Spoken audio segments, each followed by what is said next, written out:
All right, here we go. So we got Orlando Arcia up right now, and he's another top prospect, a guy who is really fun to watch. For really, I think the thing I like the most about what he does is the start of his swing is really, really nice. He's been a guy who has struggled with his contact a little bit in the past, but has continued to show improvement there.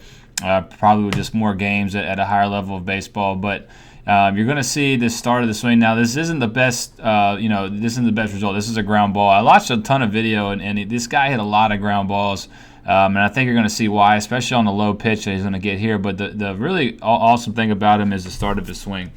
And when you look at the start of a swing, there's a couple things you want to look at. You want to see rhythm. You want to see timing. You want to see tempo. You want to see a nice long start to a swing, an early move. So you can just kind of see that nice smooth transition forward as he kind of culminates his energy and gains his ground all the way to that front foot.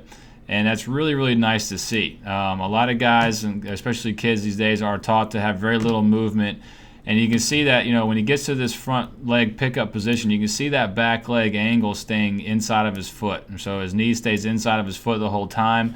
And it really allows for him to very efficiently move forward. Some guys move forward a little bit or a lot, but sometimes it's a much more of kind of a reachy stride with their front foot. But you can see him clearly lift his leg up almost like a pitcher in a slide step and allow his lower half. If you pay attention right here, kind of at the cut of the grass to where the warning track is, you can see how his hips slide out. And again, that lets him really get his body moving forward really, really nicely to where when his foot hits the ground, he actually lands kind of open. That's pretty open for a guy who will possibly be in the big leagues really soon, but in professional baseball at that. He does land a little bit close with his front knee, so as he turns, he's going to open that front knee to this position here when we think you can go ahead and get there already. But a very awesome, very, very good lower half start to his swing. Love the distance in his feet. When his foot hits the ground, it's just really good.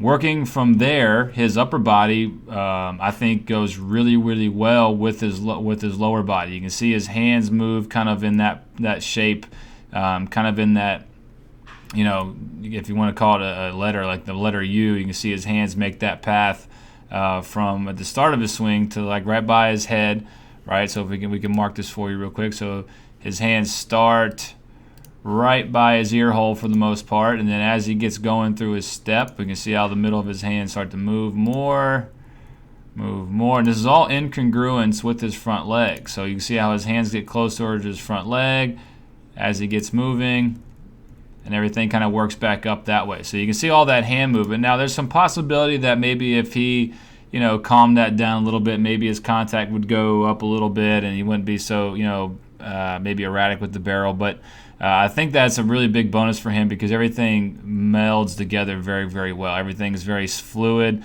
and in sync, especially right when you get back to the contact position or when you get to the front foot.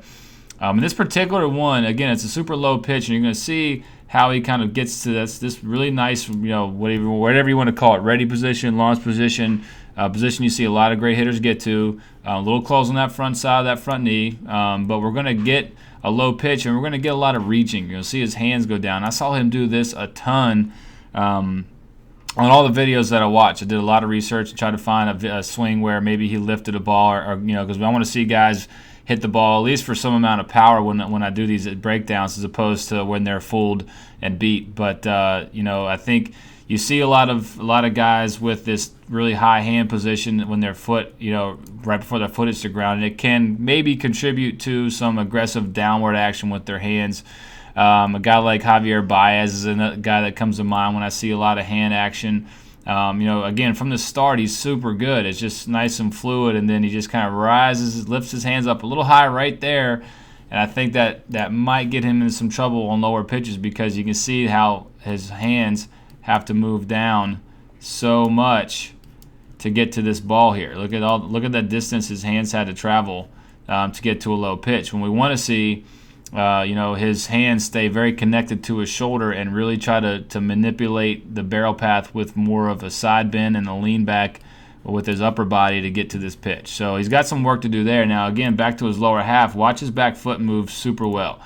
You can see how his back foot clearly comes from a anchored position, and then the anchor switch. Now his front foot becomes the anchor, and his back foot moves extremely well to that forward position. You can see his knees work really nicely together. This front knee comes back, his back knee comes forward as he rotates through, and then it's kind of a half finish because once he realized it was a ground ball, he knew he was beat. He started running.